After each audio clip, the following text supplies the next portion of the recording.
Hey, I'd like to welcome you to another episode of Mission Matters. My name is Adam Torres, and if you'd like to apply to be a guest on the show, just head on over to missionmatters.com and click on Be Our Guest to apply. All right, so today's guests are Emily and Jean Trowbridge, and I'm so proud and happy to announce they've recently launched their podcast, Hey, Am I Adopted? And it's been so much fun. I've been following the show, involved, of course, with the distribution. And first off, I just want to say, Emily and Jean, thank you so much for making some time for me out of your recording schedule to be on the show. So thank you. Well, thank you for having us. Yeah, All we right, appreciate it, Adam. We have so much to talk about through the first couple of episodes, and we're definitely going to do a deep dive into the show and the format, the vision. I know it's a newer show. I definitely want my audience to check it out. But before we get into all that, we'll start this episode the way that we start them all, with what we like to call our Mission Matters Minute. So Emily, Jean, we at Mission Matters, we amplify stories for entrepreneurs, executives, and experts. That's what we do. Emily, Jean, what mission matters to you both? So our mission matters is to create a platform for adoptees to listen, relate, and share their stories. That's right, Emily. And I just want to amplify the fact that our mission is for adoptees. There are a lot of great podcasts out there for adoptive parents and what to do when you're looking to adopt a baby, but that's not what we are. We're a family of 4 adoptees. And so Kay, my wife, and I, of course, are adopted parents, but we concentrate on telling the story of being 4 adoptees. And all the stories are different, right, Adam? Oh my gosh, they are, and I think this is a great place to start. Is why did you feel? I know you both put in a lot of work into kind of looking at different podcasts that were out there in general, and in adoptees, one that's specifically telling the story of adoptees. Why did you feel that was so important to get out there? I'll take this one. My dad, he's a securities attorney. And so he's ran his own podcast now for years and interviews people. And I get to watch him on stage all the time and this and that. And over the course of our life, we've talked about adoption. It's very big in our family, big thing. And as I started doing some research for myself, for personal reasons, just curious, there wasn't anything out there. Or there was a podcast about, like my dad said, adopted parents or what it's like to adopt a child. And it was kind of almost sad. I was like, wow, there's like no one that I can relate to or someone that I might have my story besides my own family. And so I said to my dad, I go, what about us? Why don't you talk all the time? I talk a lot. So why don't we create a podcast? What do you think? And at first he kind of was like, I don't know, Emily, I don't know who would listen to this. I don't get it. And then we kind of started talking about it. And then actually in 2023, for Christmas, my dad gifted me the experience. And ultimately, my biggest thing too is I got to spend time with my family talking about it. And I didn't know that it was going to be that big, but that's really been the biggest impact for me. So that was the big reason behind it. For me. Yeah. What about you, Jean? Like what, as you kind of dug through this? When Emily brought up the issue about 2 years ago, I thought it was like many other issues that Emily brought up. If I just ignored it, it'll go away. I'm going to fall out of my chair.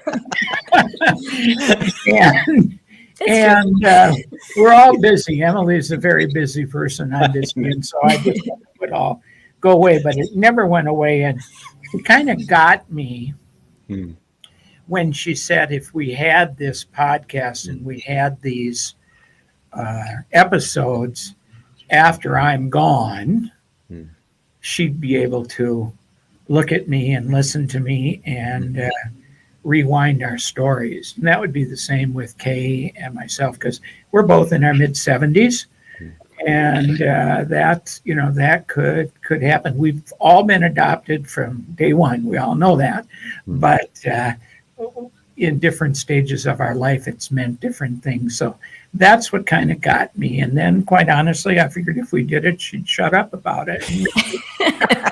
Yeah, quite honestly, Adam, I told you before, I told Emily, I said, well, that's good. We've got about 4 episodes. Yeah. There's 4 of us. We have an episode on each of us, and then it's over. What are we going to do next? But I did see one other thing. I did see one or two podcasts that say they're talking about adoptees, but they're not talking to adoptees. They're talking who wrote books about being adopted, and that isn't necessarily where we're going. As you can tell from the first 3 or 4 episodes you've listened to, Adam and Emily, you know this. There's a lot of tangents. Yeah. A lot of tangents we can go on because we're the adoptees. Mm-hmm.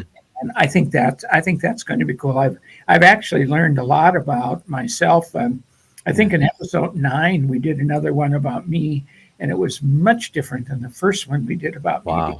I've learned some stuff. Yeah. Mm-hmm. I think that's what's been the coolest thing too, is that for me, I think I wanted to learn more about myself and and express what I felt. Like, you know, we have a very open family, and that's amazing. But it's different when you say it out loud, and you know other people can hear you. It's very vulnerable to do that, and I think that also gives maybe the listener, you know, a little bit like, okay, if you're saying that, there's something about that that's really nice and relatable, I think. And so even if you're not adopted, I think it's still like these stories that you can hear and go, maybe I felt like that or experienced that in my life too. Mm-hmm. So that to me was like a big deal. But what's been so interesting is how much we're learning about ourselves or each other along the way, which I think was my dad's biggest fear when we went into this, was that he's like, well, there's things you don't know about me. Yeah. I'm like, that's kind of the fun part, you know? Tell me more. And from the outside looking in, I'm telling you, I'm through episode 2. I'm looking forward to the next episode, which is going to be your story, Emily. And I'll say that, you know, as an outsider looking in and waiting for the next episode, I feel like I'm part of the family. It's so interesting because I feel like I'm sitting at the table with you, with both of you, and then also Jean, your wife, obviously went on episode 1. And I feel like I'm there as part of the family. I'm curious, as you've been sharing this around, like, you know, your circles and whatnot, like, what's been the feedback so far, especially for maybe people that know you? Well, for me, I shared it with some friends. And so some of my friends, you know, my parents are big characters. They have it going on. Big personalities, not characters.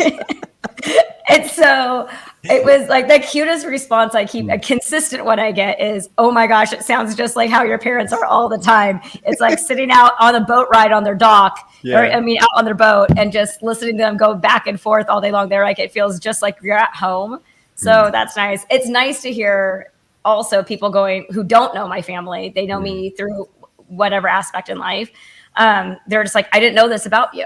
And I didn't know this about your family. And I like that they think it's also unique. They're like, that's so cool that you guys talk about this. And then the biggest one, because I sent that to you, Dad. There was someone who had reached out to me on Instagram saying that they weren't adopted, but they were like, the feelings of what you're expressing, they're like, I felt this way, and I've never been able to have anyone explain it so well. And that person's feeling was rejection, right? Mm-hmm. Even though they weren't adopted, they gathered the thought about rejection, and that's interesting. One of the things that we talked about on the last episode that is creeping into my story is the application of being an only child adopted. And Emily had a sibling. Kay has a sibling. Except for a couple months, I never had a sibling. And just as foreshadowing, you got to get to my episode where I talked about the Mary Beth incident. But anyhow, what do you do when you're an only child? There's a whole characteristic that I studied a long time in my life about what does an only child do. Now I'm digging more into how does an adoptee act? How does an adopted only child act? I mean, it's amazing I haven't shot myself yet. You know? I think no wonder I'm so screwed up, you know. And for me, it's all about just walking out of the picture. It's so easy for me just to walk out of the picture. I work alone. I have always worked alone. I love working alone. And I don't know which one plays on me more, being the only child or being the adoptee. And I think they come together in an interesting place.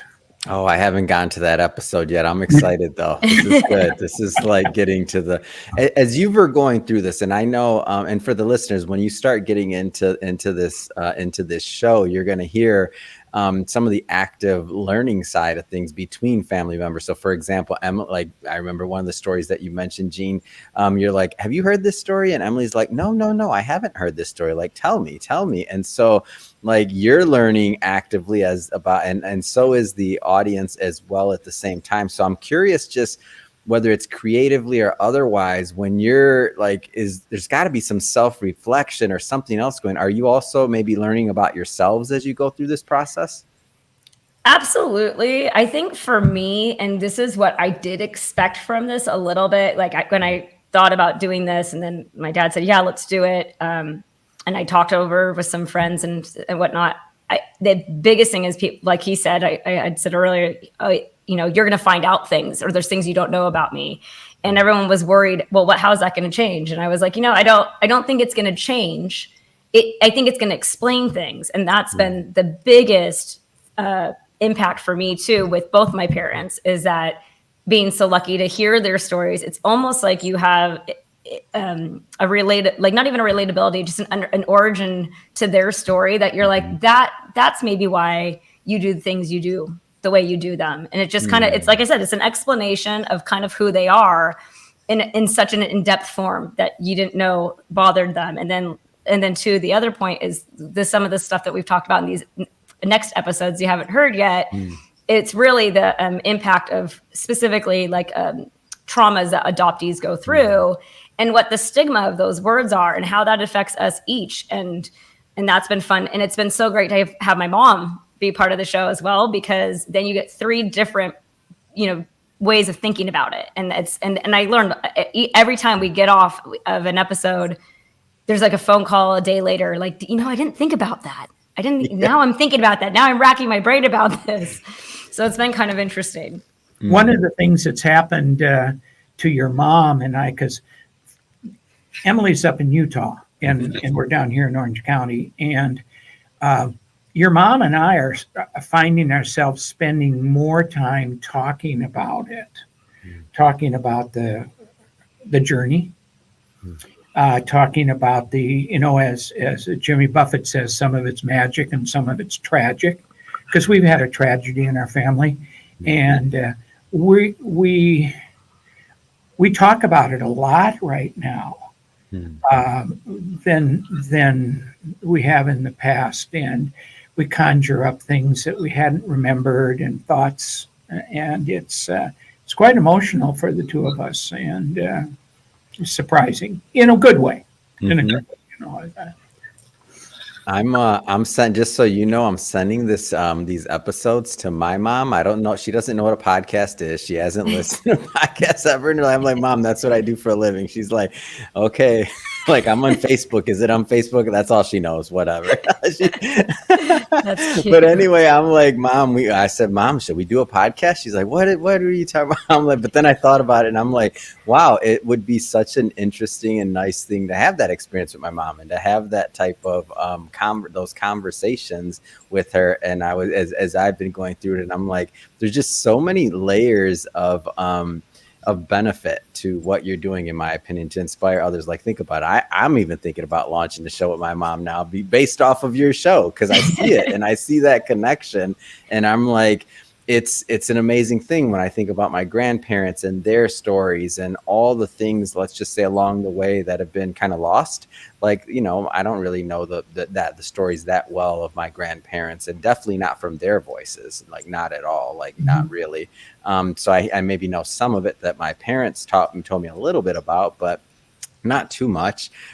So I think it's an interesting way to also bond as a family. And it's interesting to let others into your your lives as well. So like, so for example, myself being able to listen in and the audience be able to listen in, at any point, like in your process where you kind of like hesitant, like, do I want these stories out there, or like what kept you going? Because this is what I'm grappling with, by the way. So I'm asking this for me, not the audience, because I'm like, do I want my mom behind the mic talking about me as a kid? I don't know. Well, Emily, let me answer that question Yes. first. In the 9 episodes we've done, Yeah. I don't think I have had one thought about the audience. My whole deal is Emily and Kay. Oh. I mean, Kay's always sitting alongside of me when we do it. We do it from our home, and then Emily is, maybe she's at home, but she's sitting in the dining room, and then maybe she's in Utah at the time. And I think it's a closed conversation. I have never dealt with it, but I will say one thing on a different topic. When I've talked to people about doing this, people who aren't adopted say, "Oh, I want to listen." Oh yeah. That's a surprise. That's very much of a surprise to me. And I don't think they want to listen because I'm so cool. They want to listen to me babble on. But they do have, there are a lot of people out there who have a great view of our family. Right, Emily? Yeah. We present a family out there, and I think people might want to see that. Well, that's my answer to that question. I hope we have an audience, but it's between Emily and her mom and me. I would say, like, I did think about it, because you are letting people into your personal stories, which come with, and there's definitely things where when we were learning how to like kind of, how do we go about this and how are we going to talk about these subjects? I think a lot of it was, is there anything off the table?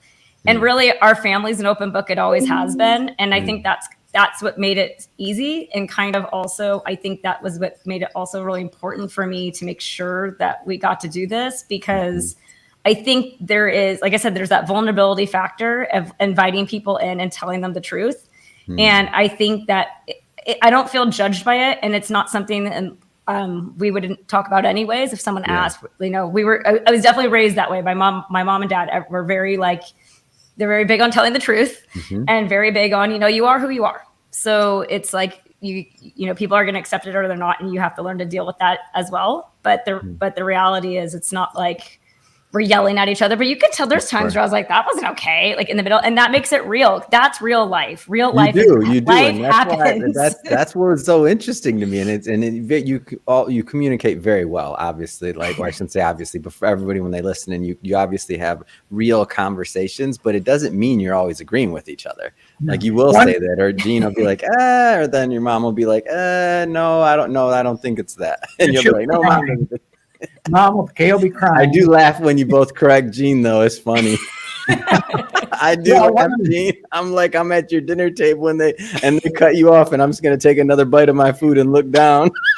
Well, one of my wife's great comments toward me is, "Well, that's as you remember it."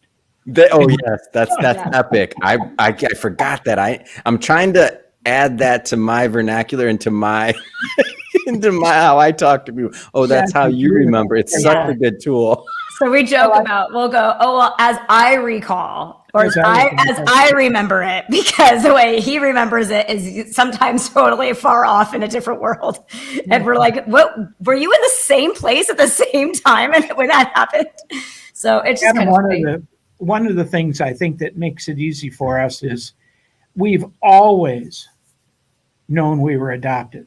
Always. All four of us knew from day one we've been adopted. So as I said to Emily many times, it's like you go up to someone and say, "Hi, I'm Jean. I have brown eyes. I play the trumpet. I run, and I'm adopted." Yeah. It's just part of our intro. Yeah. It's just an appendix. It's part of our intro. So it's no problem about talking about it, because that's what we are. I used to walk. My dad was a school teacher, and I used to go to the same school that he taught at. We walked down the hall, and my dad was 6'2", and I'm 5'6", and people would come up and say, "You look just like your dad." And I'd think, "What?" And then I'd immediately say, "Well, that can't be, because I'm adopted." We both did. We had blue eyes, but other than that, that was about it, And I think that's a little bit funny thing for our family is that we're all adopted and we're all tiny. So no one's, I'm only 4'11". So like we all kind of fit together like little puzzle pieces. So it's ironic so I don't think it's as big of a difference when people see us. I think they automatically, like you resemble each other to some degree. And I also know families that they're actually blood related and they look nothing alike. So to some degree, you just kind of, it doesn't matter. But we did talk about that. Or my mom said, did you guys notice you both do this? And my dad and I both do it. We'll say, hi, I'm Emily. Nice to meet you. Oh, and yeah, I do this, I do that. And I'm adopted. It's like one of the first things and at first we thought it was a defense mechanism. And the reality is I said, I think it's because it is, it's our identity. It's something we identify as and include it as. And I think we're both very proud of it in a lot of ways. So it's become part of our introduction. So as I remember it, all three of you do fit. Did I use it right? All three of you do fit like puzzle pieces when I met all three of you at the same time in Orange County. Right. That's a weak attempt to use it, but I'm gonna get better at it as I remember it. That's coming. That's coming. Let me circle to something else real quick. The name of the show, I forgot to ask you. So, hey, am I adopted? Where'd that come from? Dad, do you want to tell the story? No, you tell the story. It came from you. So as I recall, I ever said that. That's not my part of my lexicon. I tell the story of when people go, how'd you know you were adopted? So I said, as I recall, I remember running into the house, into the kitchen. I was about 3 years old. Like I think I'd been playing outside with my sister and the neighbor kids. And I said to my mom, I go, hey, am I adopted? And she like grasped, this like, yes. And like waiting, but you're a little kid. So I was like, oh, okay. And I ran outside and said, yeah, I am. That was it. And so we thought that was a funny thing because anyone who's adopted at some point is like, oh, am I adopted? I'm adopted. Or like there's a questioning in your head of what that means. So my dad liked that idea. And it's actually, as I recall the story, that is my story. No one else recalls that story at all that way. And you knew ahead of time. You knew before that you were adopted. Yeah. The interesting part after that was I also go with, there was these books in my mind. And that's how I remember it. There was these books that my mom read to me as an infant is how I say the story. And I had never seen the books before. I thought I made this up. And my mom, when we were talking about doing the podcast, and I said, I also have to clarify, like, is this even true? Because this is what I've been telling people my entire life. And now I'm like, am I lying? And she comes down with these like ancient books and they existed. And I was like, it was that weird moment where I was like, wait, so your memory somehow remembers these things. And sure enough, she said, I read this book to you from day one. And I was like, that's how I said I remembered it. So that's amazing. Yeah. And Adam, not all the stories in the family are good. And so we've had a tragedy in the family, and as you listen through the episodes, you'll learn it. See, I'm foreshadowing now. Now I want people to listen, right? Okay, it's not all giggles. Yeah. So we had a 17-year battle, and that ended, and so that's a little difficult. We had one episode on that, and I've talked to Emily since then and saying, that we just didn't go deep in that one. We were hesitant on that one, and I want to do another one. I want to do another one on that when we get to it, and there'll be some crying in that one.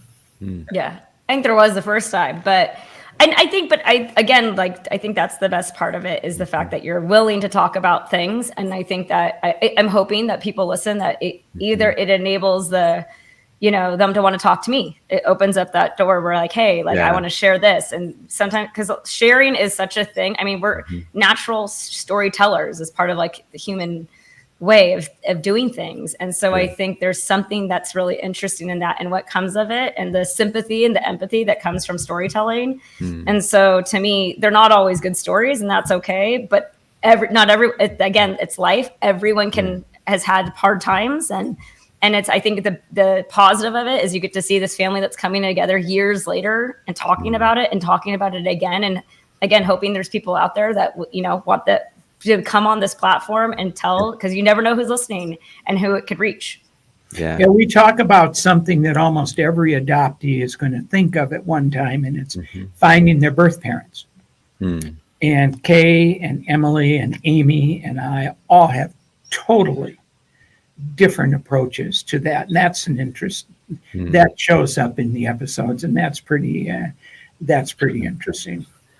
And I see as this evolves, and many shows have kind of gone in this direction, but the idea gets bigger and bigger, like you mentioned, Gene. So when you first started, you're like, okay, well, we got 4 episodes. I know there's 4 of us, and now, of course, you're going deeper. The show's getting deeper. You're exploring more, and as you mentioned, this at some point you'll be bringing on other guests, possibly that are adoptees, to tell their stories. So it's become already this platform. And I know we've talked kind of offline a little bit about your concept of the community around this and what building a community around this show and this concept would look like.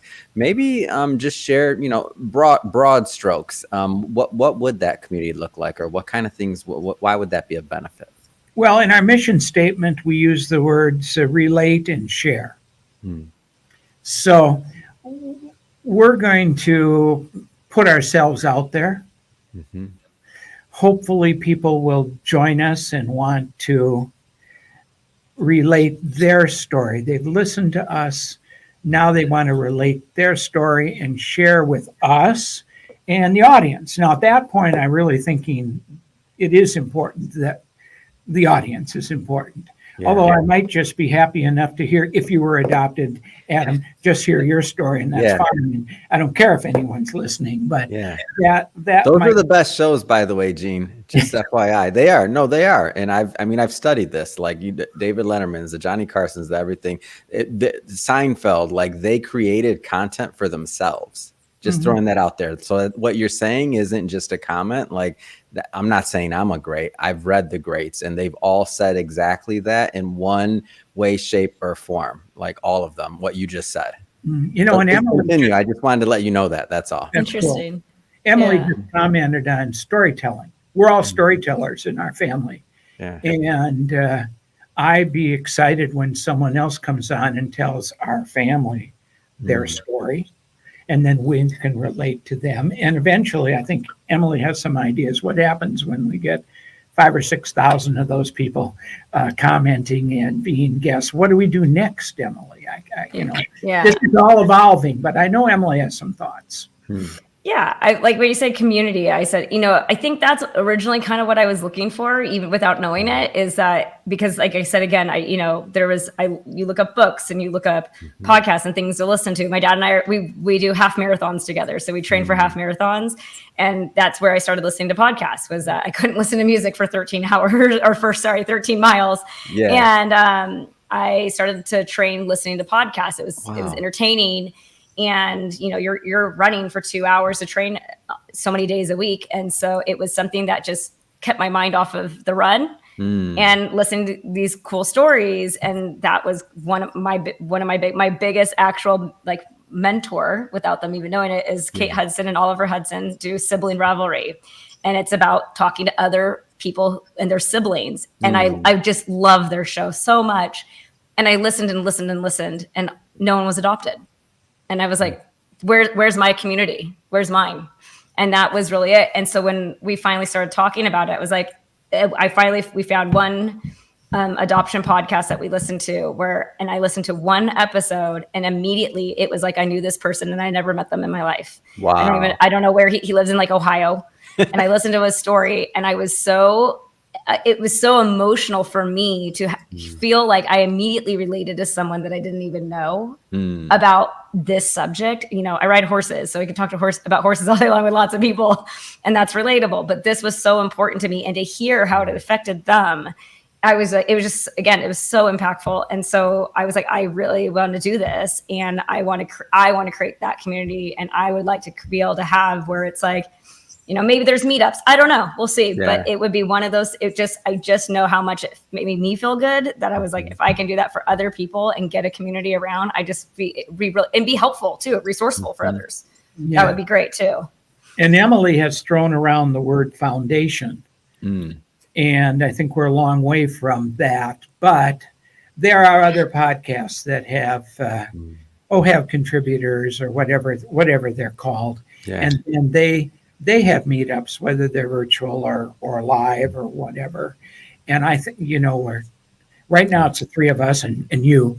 So I don't think we need to have a meetup. We've already had one meetup 2 weeks ago, right? At your monthly Mission Matters meeting here in Orange County. But watch what you ask for when you talk about use the word community, Emily. It's work. No.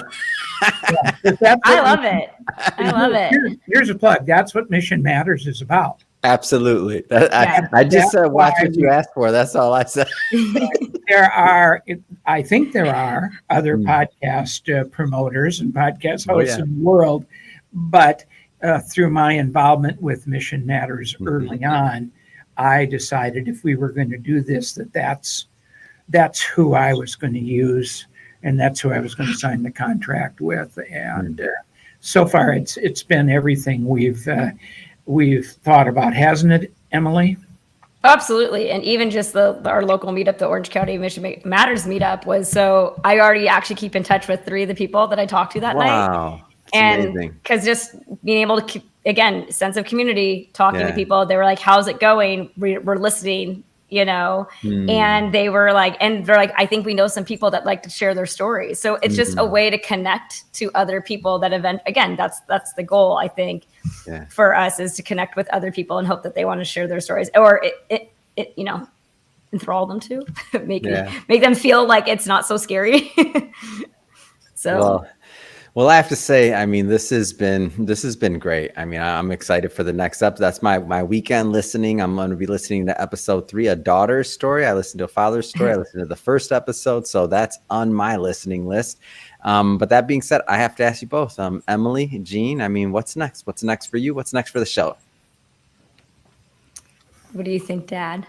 Well, I think it's about time. I think we have all the pieces in place to go out and ask people if they'd like to share their stories. I mean, we couldn't do that unless there was a way that they could respond to us. And there were some graphics, and we have a website. We have a YouTube channel.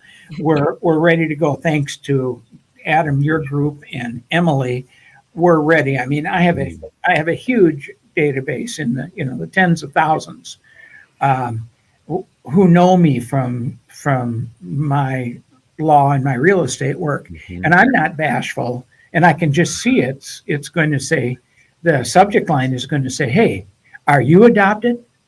And then I'm going to go in and say, you know me from real estate, but did you know I'm one of 4 adoptees in the same family? And we've got a podcast, and we'd love to hear your story. Respond here, and that's all I'm going to say.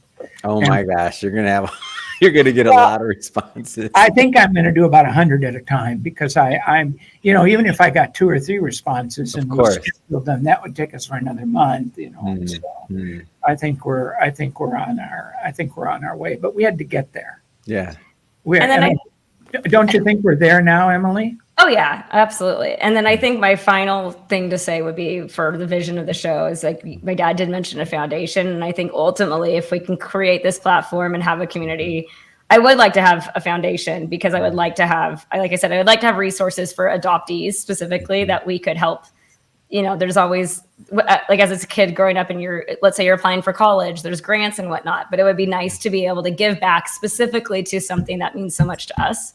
So that would be I think the big goal for me. That would be something I'd like to do, because I'm already getting what I want out of it. I get to have this fun time with my family talking about this stuff. So I'm fortunate. So I'd like to give back as well to other people. That's amazing. And if somebody wants to, I don't know if it's live yet, but correct me if I'm wrong. Is the website live? Yes. All right. Yep. So next steps, if somebody wants to check out the website, check out the platform overall, how do they do that? So the website is just heyamiadopted.com. And if anyone wants to, any questions, or they want to maybe talk to us or whatnot, if they just do info@heyamiadopted.com, we'll get right back to you. So we're on it. Kay is the gatekeeper. Yeah. Kay is going to be the gatekeeper of info at Hey, Am I Adopted? And then she'll pass it on to both of us, because many times Emily's sitting on a horse or out working, but Kay is ready to be the gatekeeper, and she's got a pretty expansive personality, so she's the perfect person to do that. Fantastic. 52 years, Adam. I've been married. It'll be 52 years in June. Amazing. Congratulations. That's amazing. Well, I have to say, this has been I've done over 6,000 episodes. This is my first father-daughter episode, and I've thoroughly enjoyed myself. I haven't, my jaw, my cheeks hurt. I've laughed so hard today. I have some new words. I have some new phrases, man. I hope for everybody listening and watching this, I hope everyone got a lot of enjoyment out of this, because I sure did. We'll put the website, all that information into the show notes, so that you can just click on the links and head right on over. And speaking of the audience, if this is your first time with us and you haven't done it yet, hit that subscribe button. This is a daily show. We have many more great stories that we're bringing to you, and we don't want you to miss a thing. And if you've been watching us for a long time or listening for a long time and you haven't left that review yet, definitely get that review in. We definitely appreciate it. And Emily, Jean, thank you so much for coming on the show. This has been so much fun. Thanks for doing that. Bye, Emily.